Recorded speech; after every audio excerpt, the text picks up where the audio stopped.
What's going on, everyone? It's Semp. I am AMG, and today I wanted to talk to you about how Captain Marvel's involvement has actually already set up the future of the MCU. Now, I encourage you to listen all the way through in today's video. There is a lot of info, but it will make sense by the end. If you do enjoy the video, help your boy out, go click that like button and subscribe so we can get the growth and future of the channel rolling. Other than that, tune out all your distractions. Let's go. And when we found out that Brie Larson might be interested in joining this world, she came in, we had a number of meetings, we pitched her this idea. She was a huge fan of the character in the comic. And one of the highlights of my career at Marvel was introducing her at Comic-Con and having her come out on stage and stand there with literally almost everybody else from our universe. And there she was at the forefront. And it was a great foreshadowing, not just for how audiences are going to embrace Brie as this character, but also for how Captain Marvel is about to take the lead and be at the forefront of the entire cinematic universe. Now, there have been many ways that they already tried to show that she will be at the forefront of the MCU, and I'm about to get into all the details right now. Right off the jump, Captain Marvel was dedicated an entire post-credit scene in Marvel's biggest movie at that time, Infinity War. She was then given a Thor Wakanda type entrance that gave her the spotlight in Endgame, but it didn't take away from the original 6, and there's a reason for that. The idea of the gauntlet being passed around from Black Panther to Spider-Man and then ending up in her arms is perfect proof of Marvel's plans. So some of the original Avengers did assist with the protection of the gauntlet, like Cap and Hawkeye, but to me, it was all a metaphor of passing the torch. Now, it doesn't seem like much, right? Because that entire movie is about the original 6. But Marvel highlighted these 3 characters in one of the most important part of the movies for a specific reason.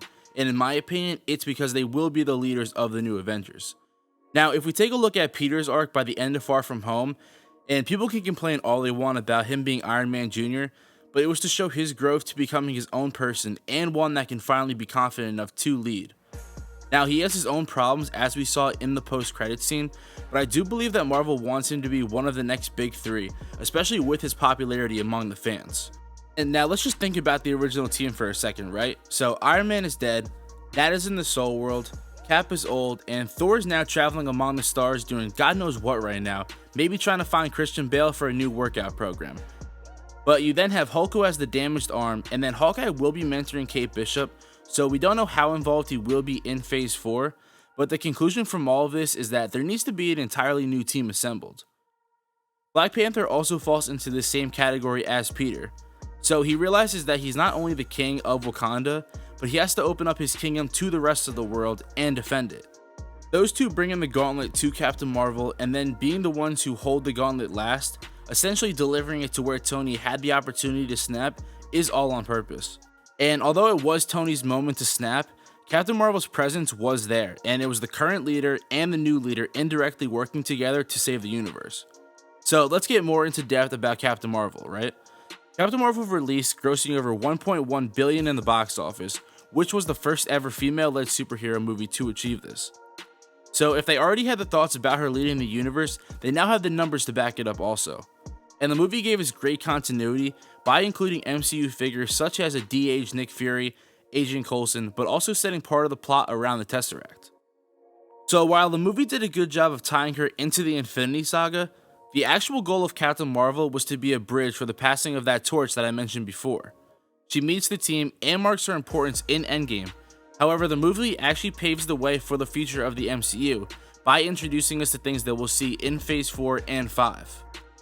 These being Skrulls, specifically Talos and his wife, Monica Rambeau, albeit the young version in the movie, and the movie gave us a very brief introduction to the Kree-Skrull War and the idea that Skrulls can shapeshift.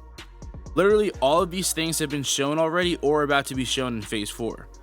So to start, Talos and his wife were in SpiderMan Far From Home, posing as Nick Fury and Maria Hill, and we saw the teaser for Sword in the post-credit.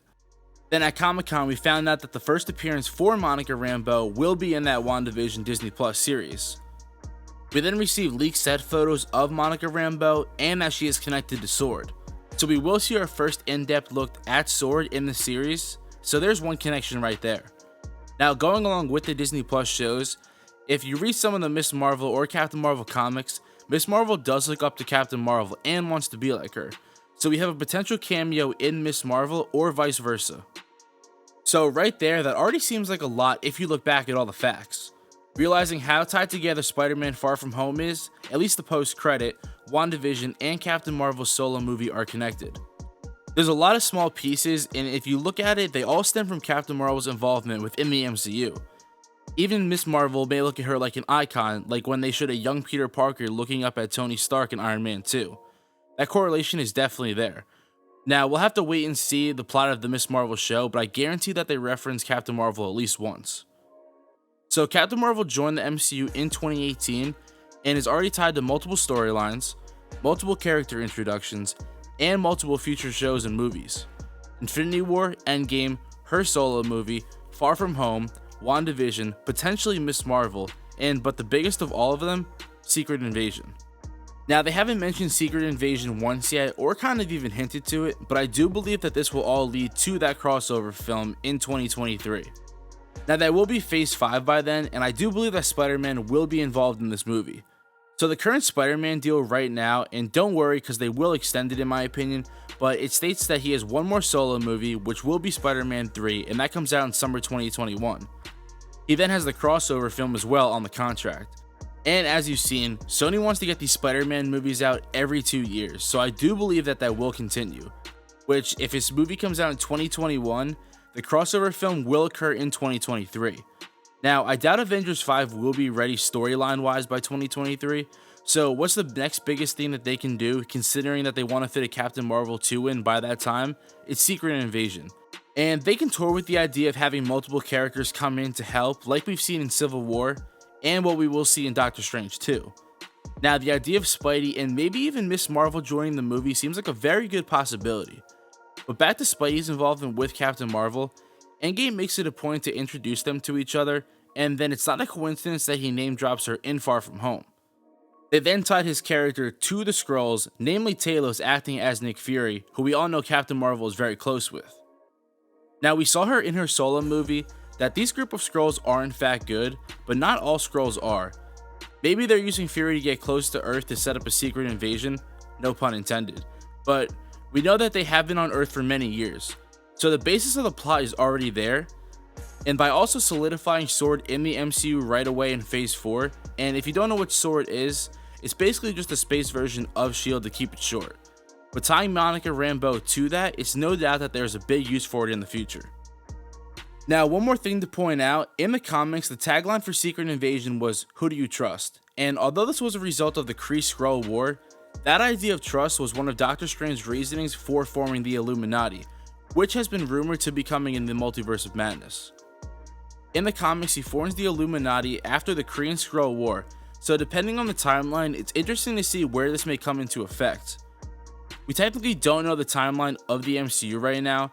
It's currently in the year 2023, but with so much coming out, and we don't know when every project does take place.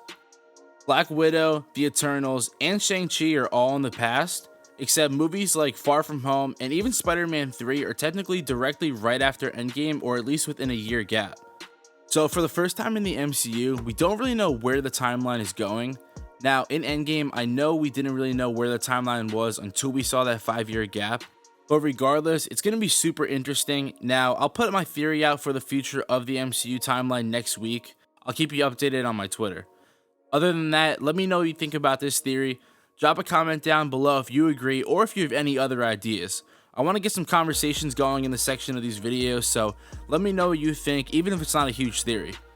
I do believe Foggy was telling the truth about Captain Marvel, and with all of her involvement so far, I think it does lead in the direction for something huge in Phase 4 or Phase 5.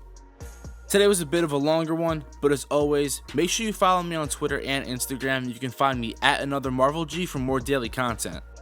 I said it before, but I'll say it again. If you liked the video, you know what to do by now. Go give it a thumbs up. Make sure you subscribe to the channel and click that little bell icon so you can be the first to see when my videos are posted. Other than that, I just want to say thank you. I'm Another Marvel Guy, and I'll catch y'all on the blip.